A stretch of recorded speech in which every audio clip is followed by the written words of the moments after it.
Welcome to this deep dive explainer on the pathophysiology of vestibular neuritis. We're getting right into the weeds today. This one is specifically tailored for vestibular physicians, neurootologists, advanced ENT trainees, and senior vestibular physiotherapists who really need a rigorous, mechanistic understanding of what's happening. We're absolutely not just covering the basics here. We're moving way past surface-level diagnostics to explore exactly what is happening to your patients at the cellular, vascular, and nerve levels.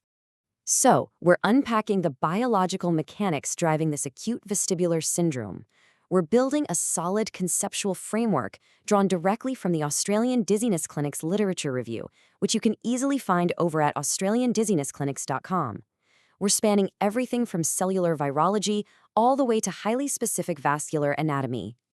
Here's our roadmap for this explainer. We'll start with mechanistic convergence, examine the viral hypothesis and its fascinating clinical paradox, explore the vascular and immune-mediated alternative pathways, and finally, we'll tie it all directly to your actual clinical management. Okay, let's dive right into Section 1 and establish the primary anatomical and functional endpoint of this condition. Now, the literature generally proposes three distinct etiological triggers: direct viral inflammation, sudden vascular ischemia, or delayed immune-mediated attack. But here is the absolutely crucial foundational concept we have to grasp. Regardless of which trigger initiates the cascade, all three of these distinct pathways abruptly converge on the exact same endpoint. And that endpoint? Acute unilateral peripheral vestibular deafferentation. This sudden loss of input creates a massive abrupt tonic asymmetry in the central vestibular network.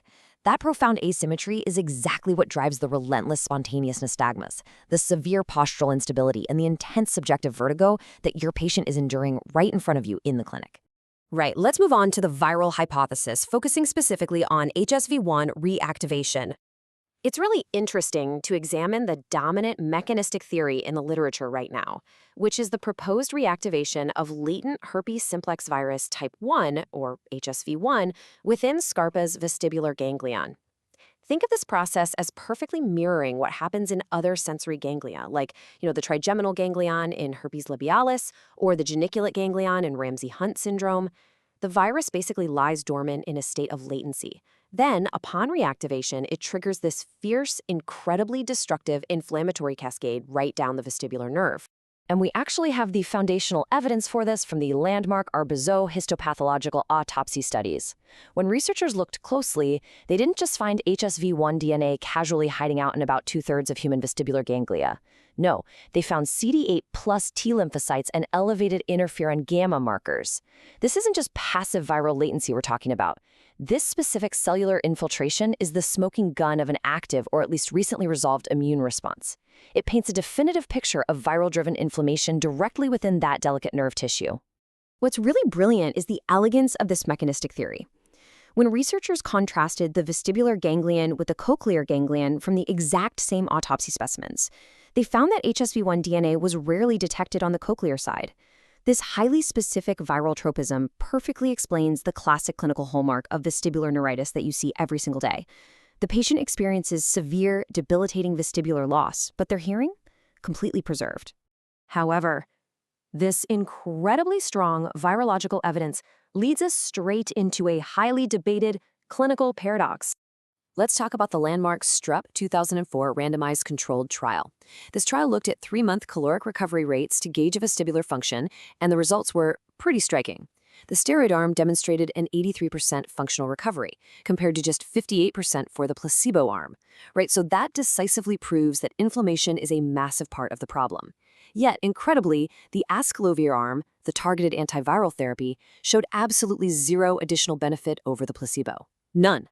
So the crucial question we really have to interrogate here is this.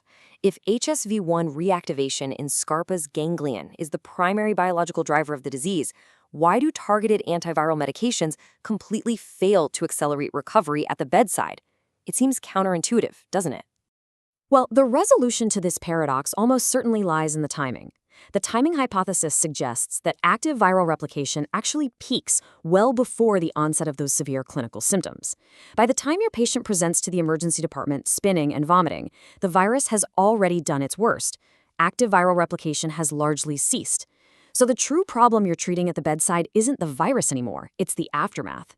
It's the CD8 plus T cell infiltration, the inflammatory edema swelling within that tight bony vestibular canal, and the resulting direct axonal damage.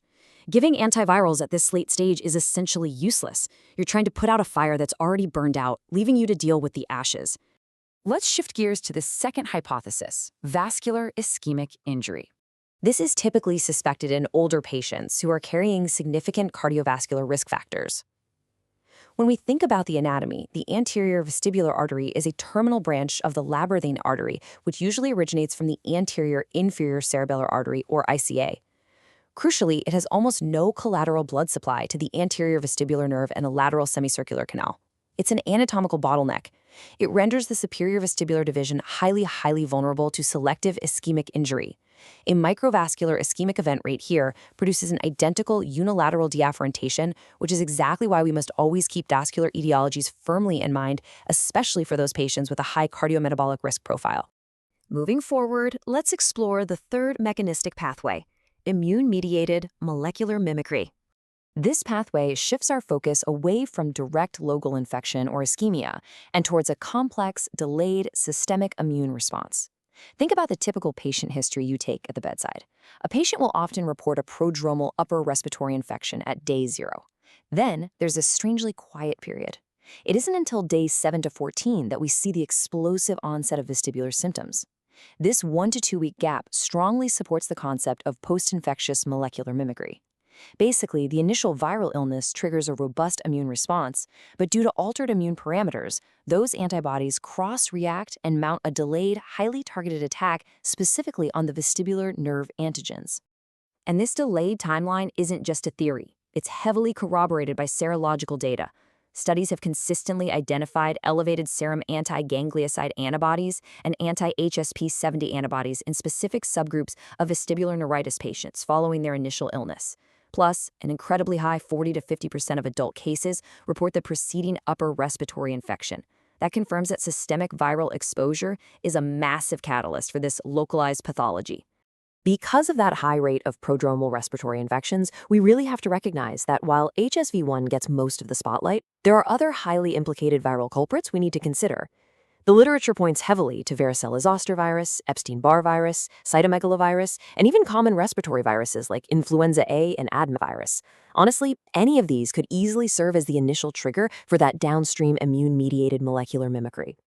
Finally, let's bridge the gap from mechanism to management. How do we actually translate this complex triad of mechanistic theories into concrete clinical action? Well, understanding this inflammatory convergence has direct implications for your bedside management. First, the evidence of intense, localized nerve inflammation strongly supports the targeted early use of corticosteroids to salvage physiological function. Second, the timing paradox we discussed thoroughly explains our current skepticism toward late antiviral administration. Again, you're treating the aftermath, not the match. Looking ahead, this mechanistic understanding defines a brilliant future research agenda. We're talking about developing vestibular-specific viral PCR panels, stratifying patients by etiological biomarkers, and aggressively investigating if there's a hyper-early intervention window where antivirals might actually do some good. As we look toward these diagnostic frontiers, I want to leave you with a final thought to really reflect on. How might precise, objective, etiological stratification by biomarker completely transform your clinical management of the acute vestibular syndrome in the years to come? It's a real game changer to consider. Thank you for joining me for this explainer. For more resources and to dive deeper, visit AustralianDizzinessClinics.com. Stay curious and keep diving into the mechanisms behind the medicine.